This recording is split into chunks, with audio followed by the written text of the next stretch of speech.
Silas from Amateur News. Leo nimejaribu na nimekimbia sana mpaka nikafika Toi Market kwa minajili ya yale maneno ambayo tunaweza kuyasikia ya kwamba kuna usafishaji wa dumping sites yenye imeanzika hapa Nairobi, na yale ambayo ninaweza ona hapa kwa ground, ukiangalia mpaka huko, hii ni Toi dumping site, Toi Market dumping site. Wanasema hii Toi dumping site ilikuanga kubwa na ilikuwa huge mpaka ukisimama juu ya site unaona the entire part of the market.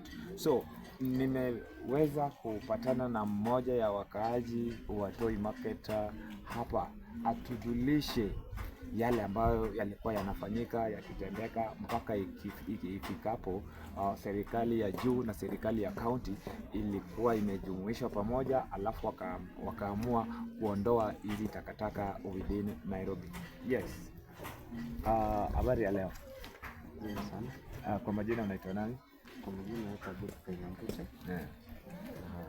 Mimi ni mkaaji wa huko. The problem hapa ilikuwa takataka ilikuwa mingi na ilikuwa juu sana to an extent ukisimama juu ya takataka unaweza ona the entire market. Yes. So ili reach a point that ilikuwa too much, so hadi tukaanza kukosa pa kuweka takataka. But after situation ikakuwa worse, tukaongea na the authorities concerned. So wakakuja wakatoa hii takataka, which is very good. Hadi sasa hivi tunaona takataka imetolewa. Yes. So hatutaki tena that same scenario happen tena.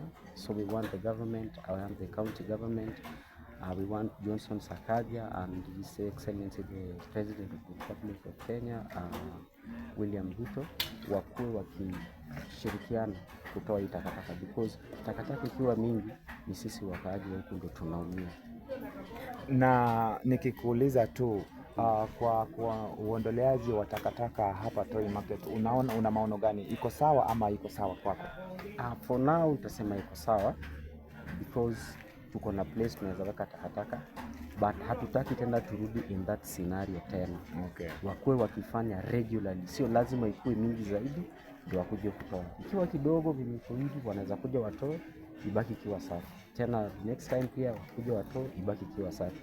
Lakini wakiwacha ibulge mpaka juu, that is very bad. Asante sana. Na kuna cooperation between the county government and the national government ile ambayo ilikuwa imefanyika mpaka public participation ilifanyika.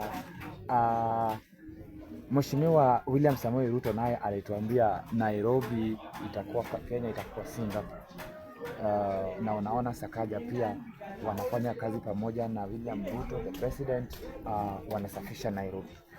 Unaweza pongeza kazi yao ama bado uko na tashwishi?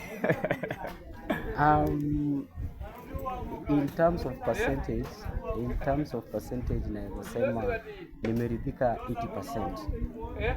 80% nimeridhika kwa ile kazi wanafanya, the cooperation and the cohesion ambayo wako nayo all together, they are doing good. But then the 20% ile inabakia ni hii. Why should they wait mpaka the citizens walalamike? That is the main point. You should not wait. Just do your work as the way you should be doing your work. Somebody else should not come and tell you do your work. Exactly. So we don't need that situation again. Okay. But the remaining 20% is the part that they are waiting. You see, that waiting is very bad. But you support the work. 80%. 80%. But 20%, because I can't be 100%. Exactly. Yeah. Uko sawa. But 80% it's fine. But 20% they should not wait. If they should wait, then maybe knowing somebody's mtanaumia man. Okay. Yeah. Tukimalizia ninasema nipongeze sana wapenzi watazamaji, wasikilizaji from Amateur News Nairobi, Silas Ogelo. Catch up with me.